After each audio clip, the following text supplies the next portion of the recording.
Constitution book लेके क्यों जा रहे हैं? अधीर आप क्यों लेके जा रहे हैं कॉन्स्टिट्यूशन बुक? कॉन्स्टिट्यूशन बुक क्यों लेके जा रहे हैं? घटक दलों के नेता हैं, सांसद हैं, वो अंदर प्रवेश कर रहे हैं नए संसद भवन के भीतर। चौथी लेकर आगे बढ़ रहे हैं राहुल गांधी। संविधान जो है वो सर्वोपरि है।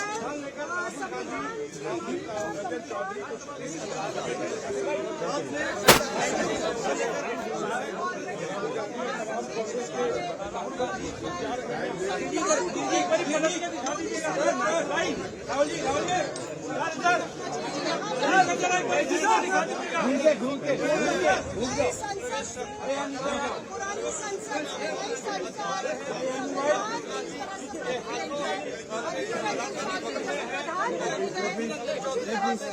अधीर रंजन चौधरी के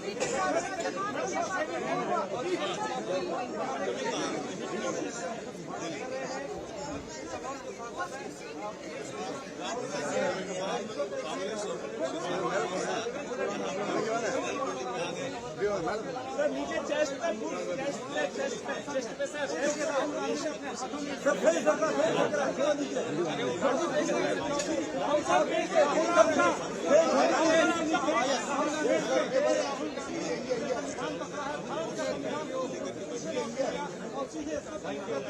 मकर द्वार है और मकर द्वार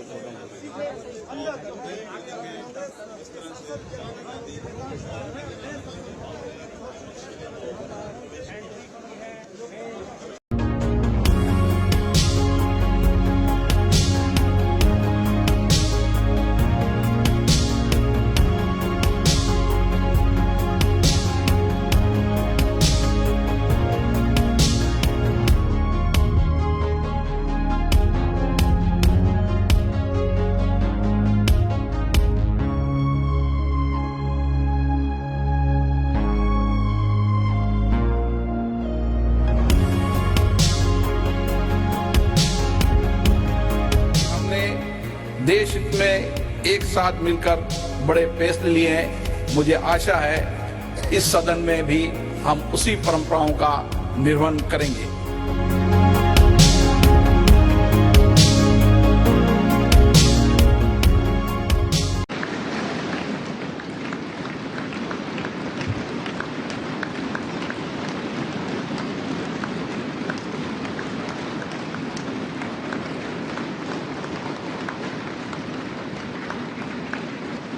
आदरणीय उपराष्ट्रपति जी, आदरणीय स्पीकर महोदय, मंच पर विराजमान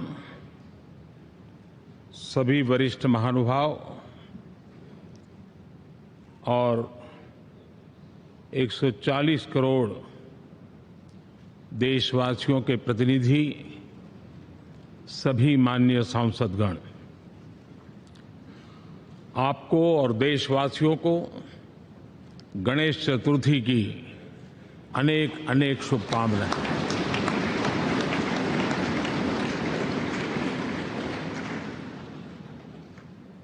आज नए संसद भवन में हम सब मिलकर के नए भविष्य का श्री गणेश करने जा रहे हैं।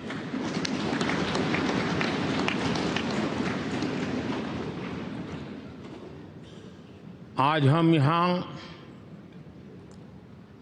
विकसित भारत का संकल्प दोहराना, फिर एक बार संकल्पबद्ध होना और उसको परिपूर्ण करने के लिए जी जान से जुटने के इरादे से नए भवन की तरफ प्रस्थान कर रहे हैं।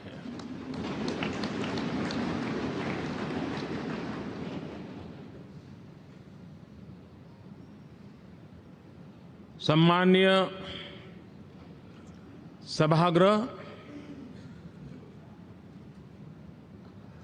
ये भवन और उसमें भी ये सेंट्रल हॉल एक प्रकार से हमारी भावनाओं से भरा हुआ है। हमें भावुक भी करता है और हमें हमारे कर्तव्य के लिए प्रेरित भी करता है। आजादी के पूर्व ये खंड एक प्रकार से लाइब्रेरी के रूप में इस्तेमाल होता था, लेकिन बाद में संविधान सभा की बैठक यहां शुरू हुई और उन संविधान सभा की बैठकों के द्वारा गहन चर्चा विचारणा कर करके हमारा संविधान यहीं पर आकार लिया। यहीं पर 1947 में अंग्रेजी हुकूमत ने सत्ता हस्तांतरण किया, उस प्रक्रिया का भी साक्षी हमारा ये सेंट्रल हॉल है। इसी सेंट्रल हॉल में भारत के तिरंगे को अपनाया गया,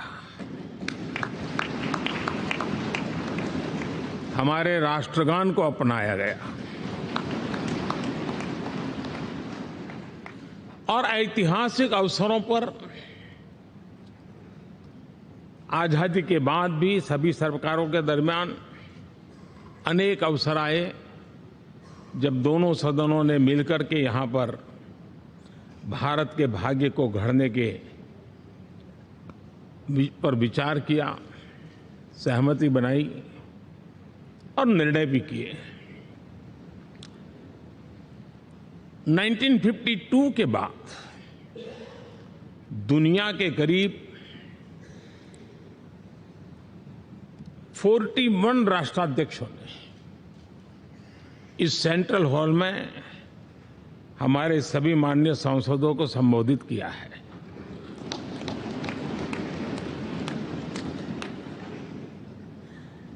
हमारे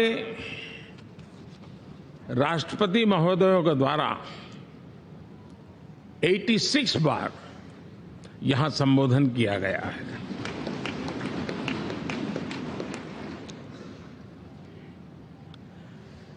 बीते 7 दशकों में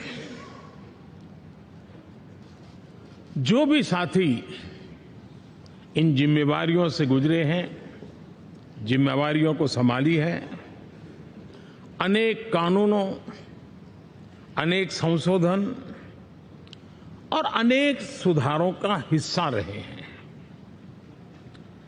अभी तक लोकसभा और राज्यसभा ने मिलकर करीब करीब 4000 से अधिक कानून पास किए हैं।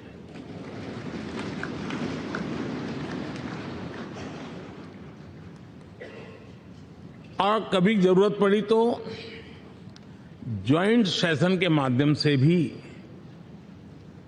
कानून पारित करने की दिशा में रणनीति बनानी पड़ी और उसके तहत भी दहेज रोकथाम कानून हो, बैंकिंग सर्विस कमीशन बिल हो, आतंक से लड़ने के लिए कानून हो, ये संयुक्त सत्र में पास किए गए हैं, इसी गृह में पास किए गए। इसी संसद में मुस्लिम बहन बेटियों को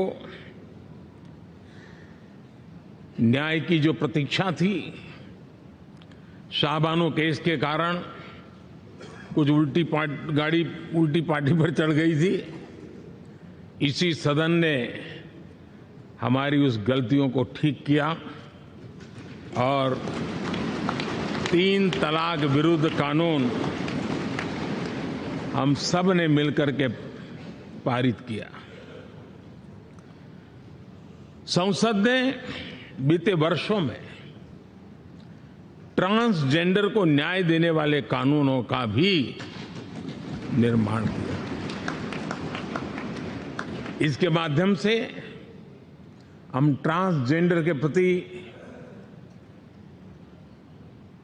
सद्भाव और सम्मान के भाव के साथ उनको नौकरी, शिक्षा, स्वास्थ्य, बाकी जो सुविधाएं हैं एक गरिमा के साथ प्राप्त कर सके, इसकी दिशा में हम आगे बढ़े।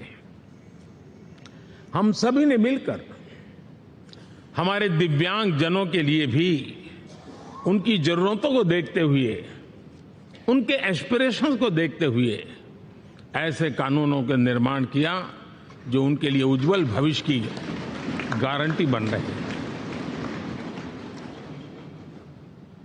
आर्टिकल 370 हटाने से लेकर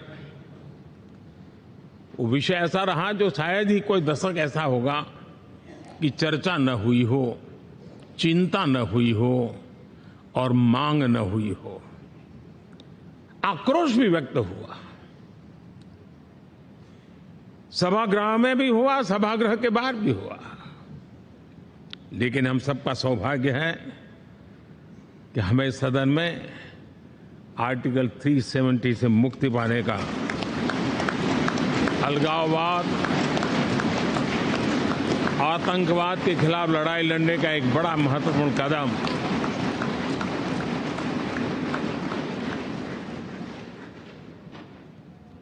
और इस महत्वपूर्ण काम में माननीय सांसदों की, संसद की बहुत बड़ी भूमिका है। जम्मू कश्मीर में इसी सदन में निर्मित हुआ संविधान हमारे पूर्वजों ने दिया हुआ वो महामूल्य दस्तावेज जम्मू कश्मीर में लागू करते हैं तो इस मिट्टी को प्रणाम करने का मन करता है। आज जम्मू और कश्मीर शांति और विकास के रास्ते पर चलने के लिए प्रतिबद्ध हुआ है और नए उमंग, नए उत्साह, नए संकल्प के साथ जम्मू कश्मीर के लोग आगे बढ़ने का कोई मौका अब छोड़ना नहीं चाहते हैं। ये दिखाता है कि संसद के सदस्यों ने मिलकर के संसद के भवन में कितने महत्वपूर्ण काम किए हैं। माननीय सांसदगण, लाल किले से मैंने कहा था यही समय है, सही समय है।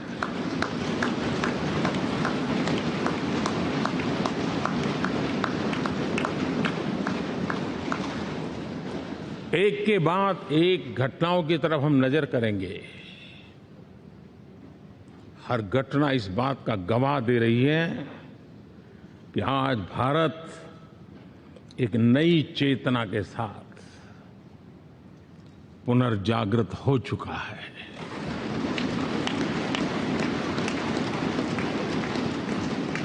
भारत नई ऊर्जा से भर चुका है और यही चेतना, यही ऊर्जा इस देश के कोटि कोटि जनों के सपनों को संकल्प में परिवर्तित कर सकती है और संकल्प को परिश्रम की पराकाष्ठा कर करके सिद्धि तक पहुंचा सकती है। ये हम देख सकते हैं।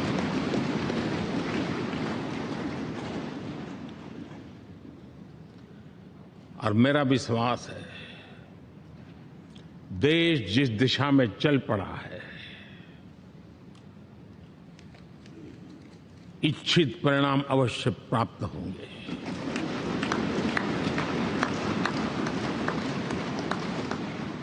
हम गति जितनी तेज करेंगे, परिणाम उतने जल्दी मिलेंगे।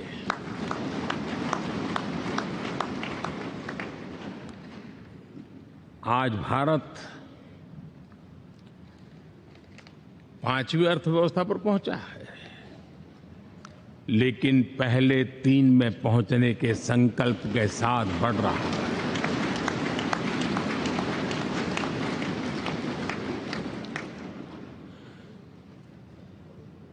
और मैं एक जिस स्थान पर बैठा हूं, जो जानकारियां प्राप्त होती है उसके आधार पर, विश्व के गणमान्य लोगों से बातचीत करता हूं उसके आधार पर मैं बड़े विश्वास से कह रहा हूं, हम में से कुछ लोगों की निराशा हो सकती है, लेकिन दुनिया आश्वस्त है कि भारत टॉप 3 में पहुंच के रहेगा।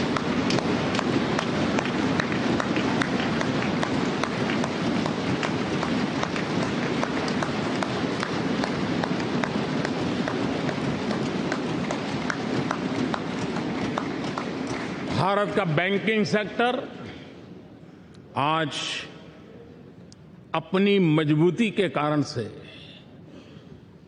फिर एक बार दुनिया में सकारात्मक चर्चा का केंद्र बना हुआ है।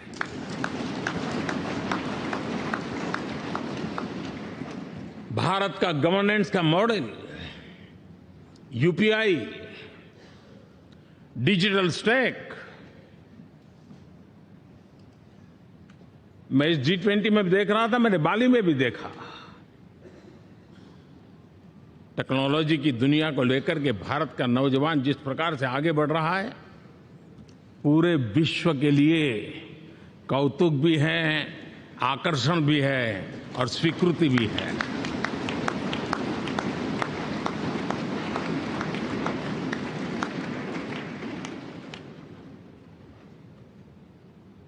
हम सब उस ऐसे कालखंड में हैं, मैं कहूंगा हम लोग एक भाग्यवान लोग हैं।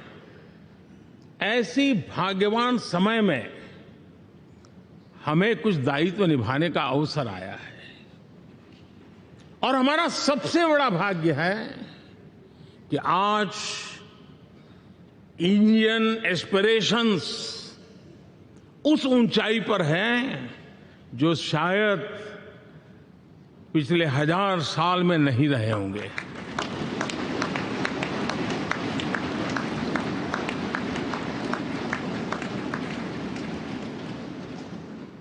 गुलामी के जंजीरों ने उसके एस्पिरेशंस को दबोच के रखा था।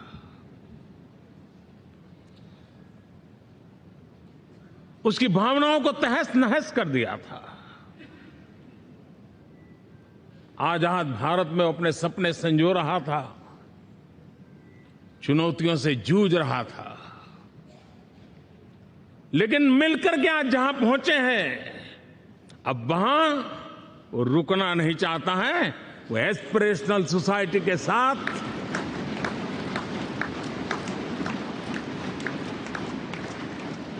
नए लक्ष्य गढ़ना चाहता है।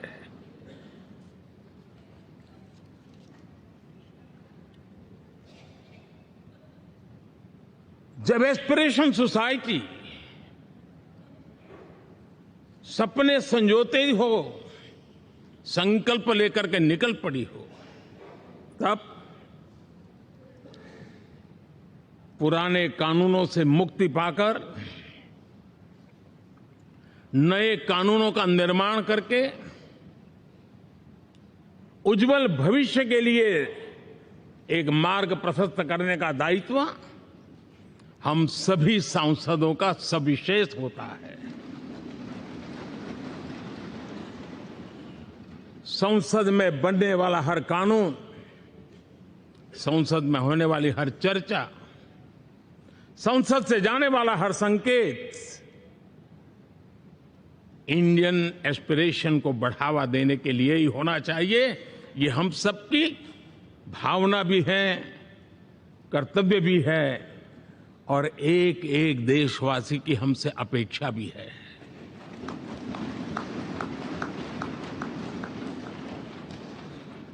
हम जो भी रिफॉर्म करें, उसके मूल में इंडियन एस्पिरेशन सबसे सर्वोच्च पद पर होना चाहिए, प्राथमिकता पर होना चाहिए।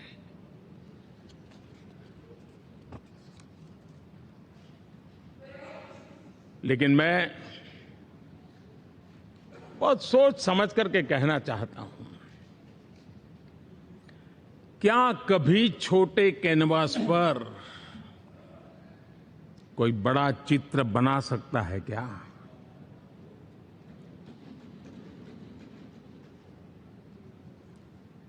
जैसे छोटे कैनवास पर बड़ा चित्र नहीं बन सकता, वैसे हम भी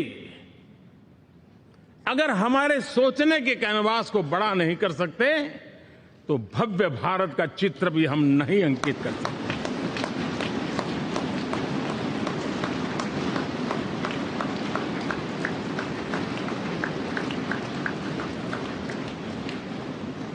पचहत्तर साल का हमारे पास अनुभव है।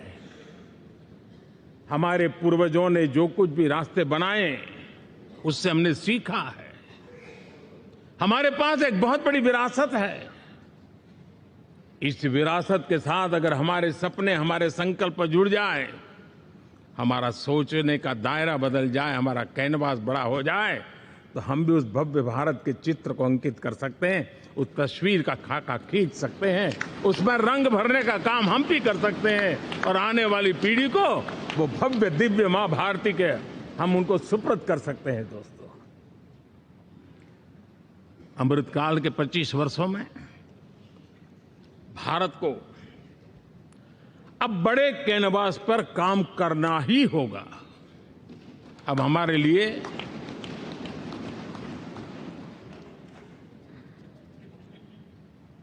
छोटी छोटी चीजों में उलझना वो वक्त चला गया है। हमें आत्मनिर्भर भारत बनाने के लक्ष्य को सबसे पहले परिपूर्ण करना चाहिए और हमसे शुरुआत होती है, हर नागरिक से शुरुआत होती है।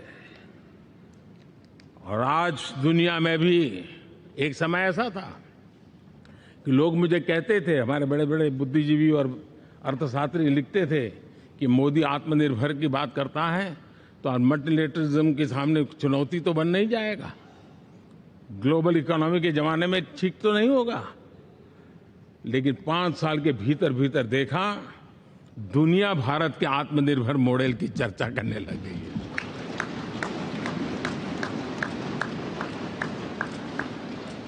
और कौन हिंदुस्तानी नहीं चाहेगा कि डिफेंस सेक्टर में आत्मनिर्भर हो, एनर्जी सेक्टर में हम आत्मनिर्भर हो, एडिबल ऑयल, क्या इस देश को आत्मनिर्भर नहीं होना चाहिए? कृषि प्रधान देश हम कहते हैं, खाने का तेल क्या देश बाहर से लाएगा? बहुत समय की मांग है कि हमें आत्मनिर्भर भारत को संकल्प को पूरा करना, ये हम सबका दायित्व है। उसमें दल आड़े नहीं आते हैं, सिर्फ दिल चाहिए, देश के लिए चाहिए।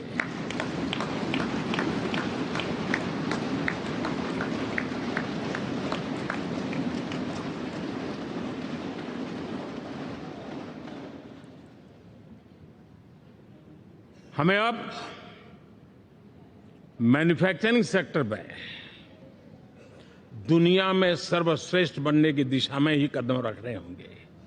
और मैंने एक बार लाल किले से कहा था, जीरो डिफेक्ट जीरो इफेक्ट। हमारे प्रोडक्ट में कोई डिफेक्ट ना हो, हमारी प्रक्रिया में पर्यावरण पर कोई इफेक्ट ना हो, ऐसा जीरो डिफेक्ट जीरो इफेक्ट वाला हमें दुनिया के सामने मैन्युफैक्चरिंग क्षेत्र में जाना होगा। हमारे डिजाइनर, हमारे यहां निर्माण हो रही डिजाइन्स, हमारे सॉफ्टवेयर, हमारे एग्रीकल्चर प्रोडक्ट्स, हमारे हस्तशिल्प, हर क्षेत्र में अब हमें वैश्विक मापदंडों को पार करने के इरादे से ही चलना चाहिए, तब जाकर के विश्व के अंदर हम अपना झंडा फहरा सकते हैं। मेरे गांव में मेरा सबसे अच्छा माल हो, इतनी बात नहीं चलेगी। मेरे राज्य में मेरा सबसे अच्छा प्रोडक्ट नहीं चलेगा, मेरे देश में मेरा सबसे अच्छा प्रोडक्ट नहीं चलेगा, दुनिया में मेरा प्रोडक्ट सबसे अच्छा होगा, ये भाव हमें पैदा है।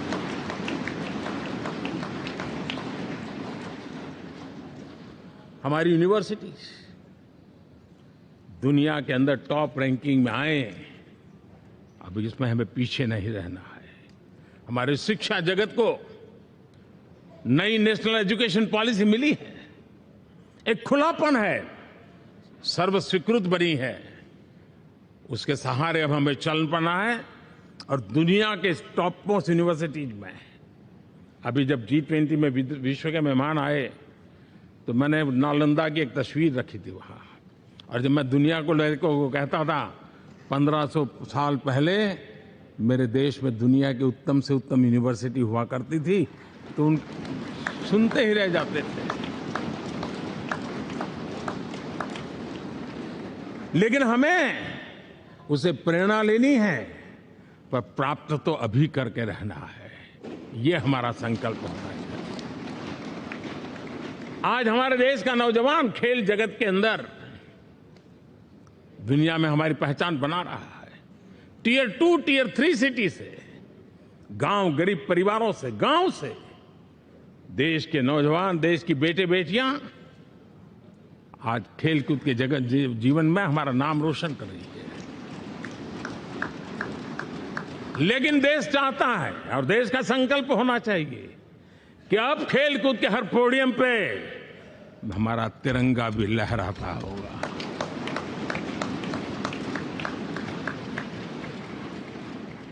हमें अब पूरा हमारा दिमाग क्वालिटी पर फोकस करना ही होगा, ताकि हम विश्व की आशा अपेक्षाओं के अनुकूल और भारत के सामान्य मानव के जीवन में भी क्वालिटी ऑफ लाइफ के प्रति जो एस्पिरेशन बढ़ा है उसको हम एड्रेस कर पाए।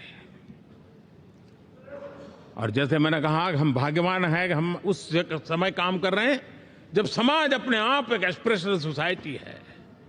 हमारा और भी एक भाग्य है कि हम उस समय हैं जब हिंदुस्तान युवा देश है। हम दुनिया में सबसे ज्यादा जन आबादी वाला तो देश बने ही हैं, लेकिन सबसे बड़ी आबादी, उसमें भी सबसे युवा, ये पहली बार हुआ है।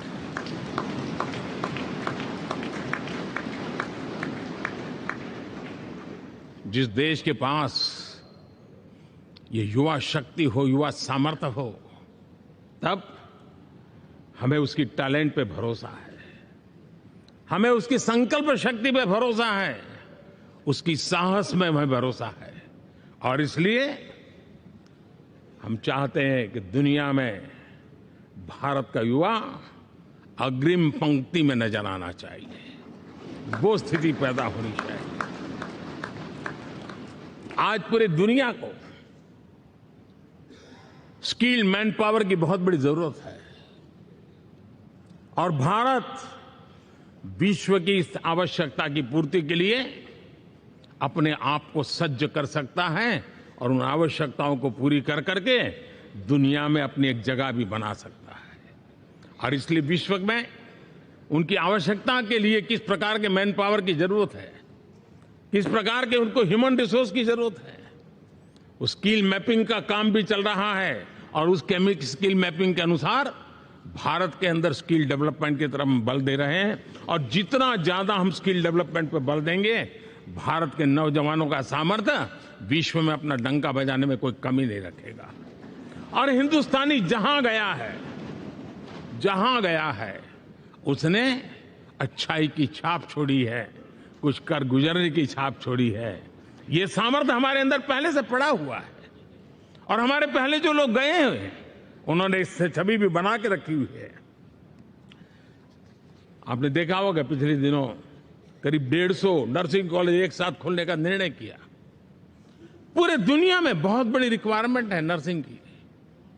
हमारी बहन, हमारी बेटियां, हमारे बेटे उस क्षेत्र में दुनिया में पहुंच सकते हैं, आसानी से पहुंच सकते हैं। पूरे विश्व की जरूरत है, और ये तो मानवता का काम है जिसमें हम पीछे नहीं रहेंगे। आज मेडिकल कॉलेजेस का इतना व्यापक रूप से निर्माण, देश की आवश्यकता तो पूरी करनी ही करनी है, दुनिया की आवश्यकताओं में भी योगदान दे सकते हैं।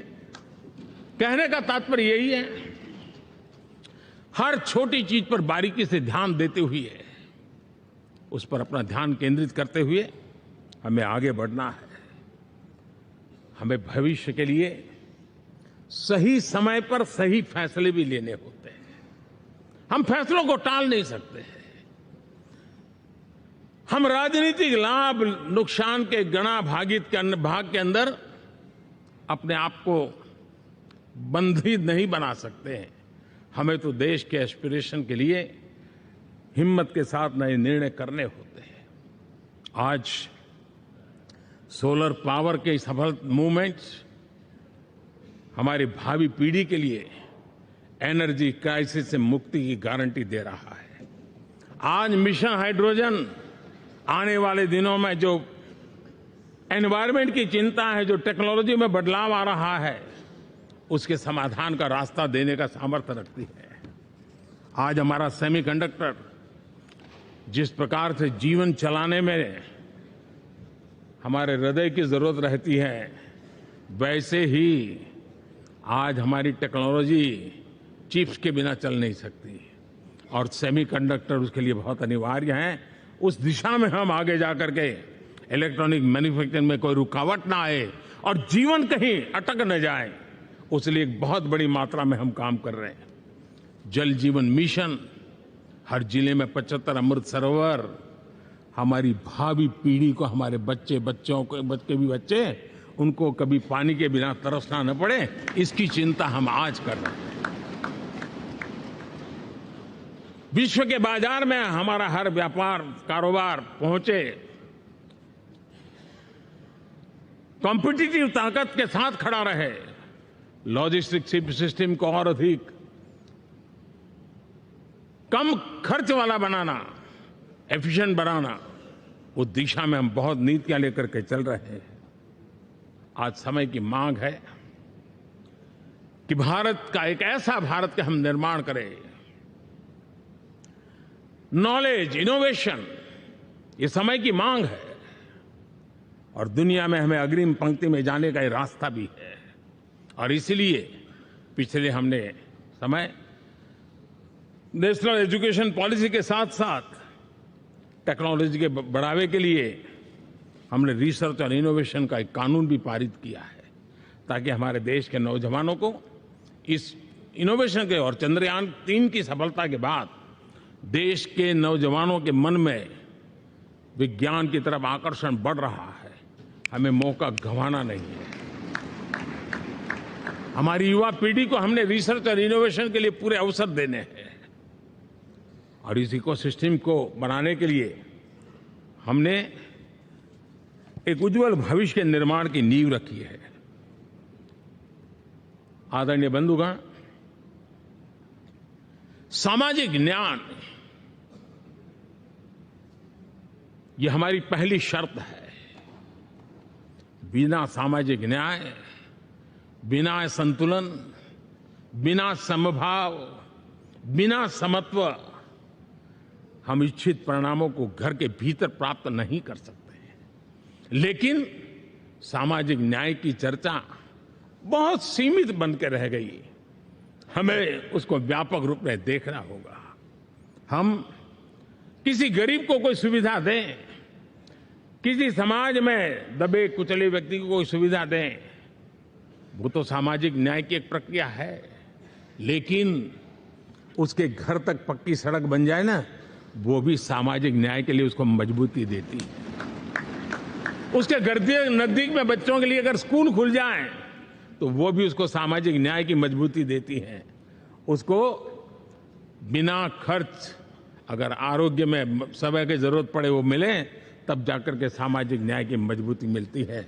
और इसलिए जिस प्रकार से समाज व्यवस्था में सामाजिक न्याय जरूरत है, वैसा ही राष्ट्र व्यवस्था में सामाजिक न्याय की आवश्यकता है।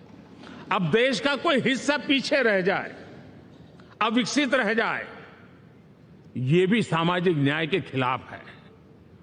दुर्भाग्य से देश का पूर्वी इलाका, भारत का पूर्वी भाग जो समृद्धि से भरा हुआ है, लेकिन वहां के नौजवानों को रोजगार के लिए दूसरे इलाके में जाना पड़ रहा है। ये स्थिति हमें बदलनी है। हमारे देश के उस पूर्वी भाव को, इलाका को समृद्ध बना करके सामाजिक न्याय की मजबूती भी हमने देनी है। असंतुलित विकास, शरीर कितना भी स्वस्थ क्यों न हो, लेकिन एक उंगली को भी अगर लकवा मार गया है तो शरीर स्वस्थ नहीं माना जाता है। भारत कितना ही समृद्ध हो, लेकिन कोई अंग उसका दुर्बल रह जाए तो भारत समृद्धि में पीछे है, मानना पड़ेगा। और इसलिए हम सर्वांगीण विकास के पक्ष में, सामाजिक न्याय की उस ऊंचाई को प्राप्त करने के पक्ष में, दिशा में हमें आगे बढ़ना है। चाहे पूर्वी भारत हो, चाहे नॉर्थ ईस्ट हो, हमें उन चीजों को प्राप्त करना। और उसी लिए जो रणनीति कितनी सफल हुई है, 100 एस्पिरेशनल डिस्ट्रिक्ट पर विशेष काम किया, नौजवान अफसरों को लगाया गया, एक स्ट्रेटेजी बनाई गई। आज दुनिया उस मॉडल की चर्चा कर रही है और आज 100 डिस्ट्रिक्ट देश के कोने कोने में जो पीछे माने जाते थे, उसको बोझ मान लिया गया था। आज स्थिति ये बनी है कि 100 डिस्ट्रिक्ट अपने अपने राज्य में लीड कर रहे हैं, राज्य की एवरेज से भी ऊपर जा रहे हैं। और इस सफलता को देख करके, सामाजिक न्याय की इस भावना को मजबूत करते हुए 100 डिस्ट्रिक्ट में से आगे बढ़ करके अब जमीनी स्तर पर ले जाने के लिए 500 ब्लॉक तक उनको एस्पिरेशनल डिस्ट्रिक्ट ब्लॉक के नाते आइडेंटिफाई करके उसको मजबूती करने देने का काम चल रहा है। और मुझे विश्वास है ये एस्पिरेशनल ब्लॉक्स है वो एक विकास का नया मॉडल बनने वाले हैं। वो एक प्रकार से देश के विकास के एक नए ऊर्जा केंद्र बनने की संभावना रखते हैं और उस दिशा में भी हम आगे बढ़ रहे हैं। माननीय सांसदगण, आज विश्व की नजर भारत पर है। शीत युद्ध के समय हमारी पहचान गुटनिरपेक्ष देश के रूप में रही। उस समय की जो जरूरत थी, उसके जो लाभ होने थे, उस समय से हम गुजरे हैं। लेकिन अब भारत का स्थान कुछ और बना है और इसलिए उस समय गुटनिरपेक्ष की अवस्था आवश्यक होगी। आज हम उस नीति को लेकर के चल रहे हैं, जिस नीति को अगर हमें पहचानना है तो विश्व मित्र के रूप में हम आगे बढ़ रहे हैं। हम दुनिया से मित्रता कर रहे हैं, दुनिया हमारे में मित्र खोज रही है। ये शायद विश्व में एक भारत ने, और दूरी नहीं, हो सके उतनी निकटता, उस रास्ते पर चल करके भी हम अपने विश्व मित्र के रूप में भाव आज सफलतापूर्वक आगे बढ़ा रहे हैं। और मुझे लगता है कि इसका लाभ आज भारत को हो रहा है। भारत आज दुनिया के लिए एक स्टेबल सप्लाई चेन के रूप में उभर रहा है और आज विश्व की ये जरूरत है। और उस आवश्यकता की पूर्ति करने का काम G20 में भारत ग्लोबल साउथ के आवाज बनकर के उभरा है। ये बीज G20 समिट में जो बीज बोया गया है, मेरे देशवासी आने वाले समय देखेंगे कि वो ऐसा वटवृक्ष बनने वाला है, ऐसा वटवृक्ष बनने वाला है, विश्वास का ऐसा वटवृक्ष बनने वाला है जिसकी साया में आने वाली पीढ़ियां सदियों तक एक गर्व के साथ अपना सीना तान करके खड़ी रहेगी। ये मुझे विश्वास है।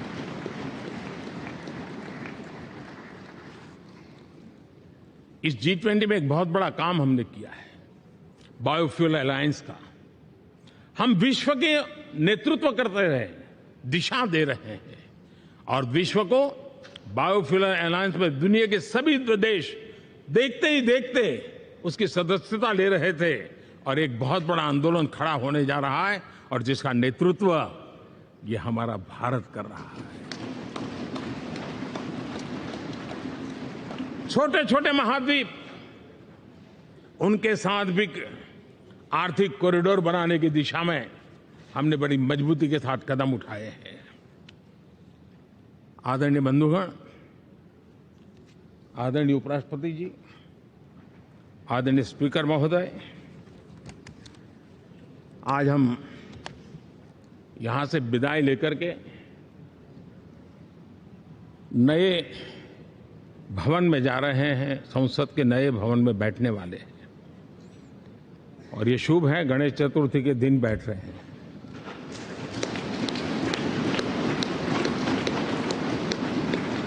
लेकिन मैं एक आप दोनों महानुभावों को एक प्रार्थना कर रहा हूं, एक विचार आपके सामने रख रहा हूं।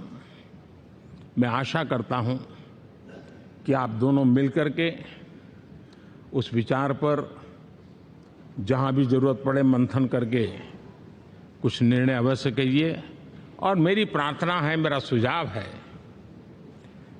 कि अब हम जब नए सदन में जा रहे हैं तब इसकी गरिमा कभी भी कम नहीं होनी चाहिए।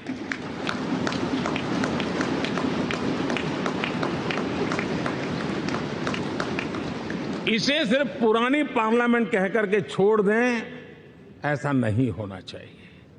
और इसलिए मेरी प्रार्थना है कि भविष्य में अगर आप सहमति दे दोनों महानुभाव, तो इसको संविधान सदन के रूप में जाना जाए।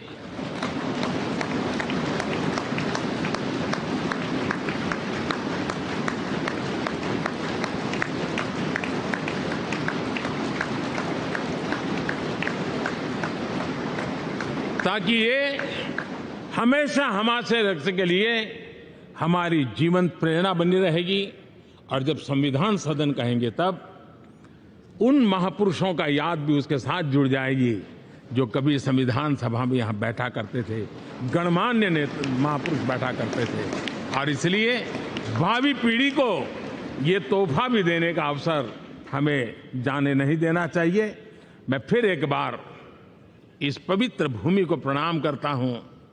यहां पर जो तपस्या हुई है, जन कल्याण के लिए संकल्प हुए हैं, इसको परिपूर्ण करने के लिए 7 दशक से भी अधिक समय से जो पुरुषार्थ हुआ है, उन सबको प्रणाम करते हुए मैं मेरी वाणी को विराम देता हूं और नए सदन के लिए आप सबको शुभकामनाएं देता हूं। बहुत बहुत धन्यवाद।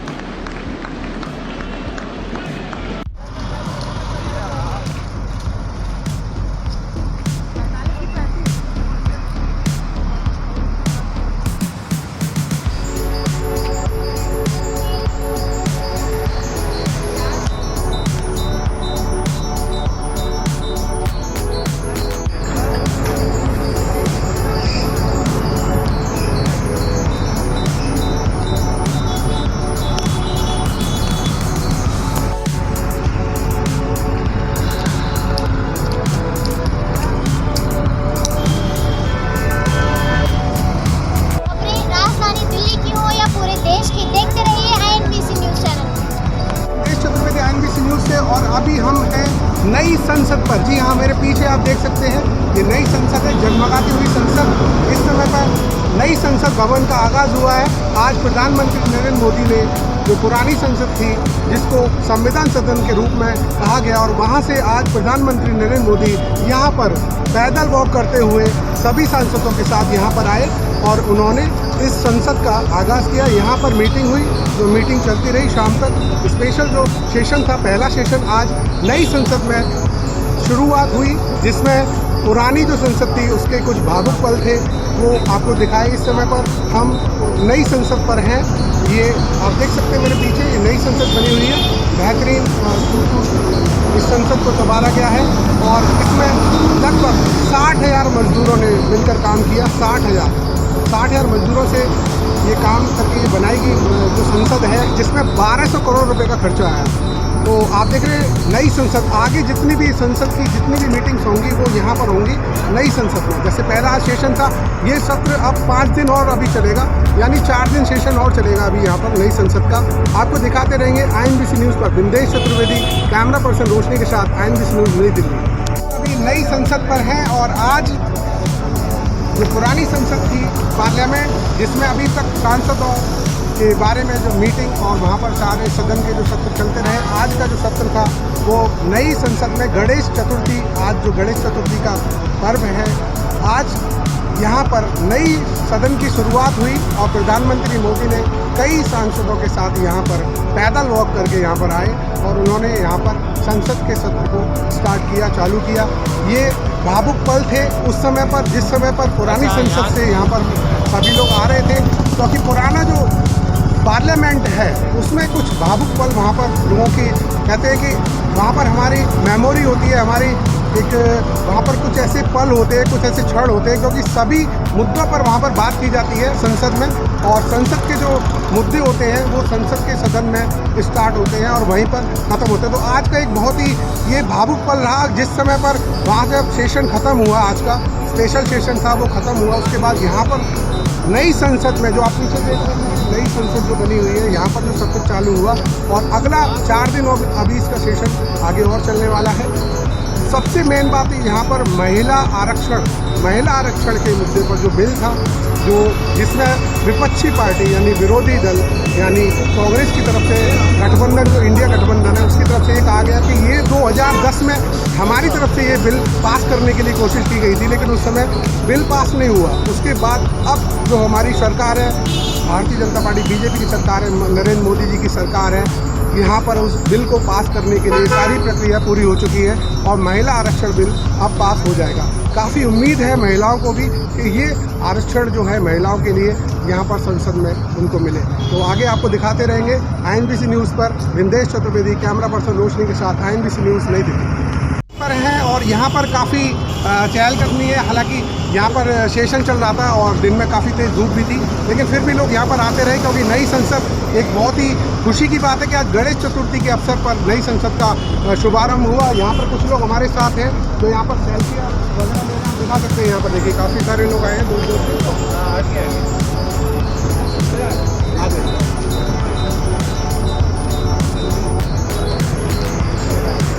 तो आप कहाँ से आए?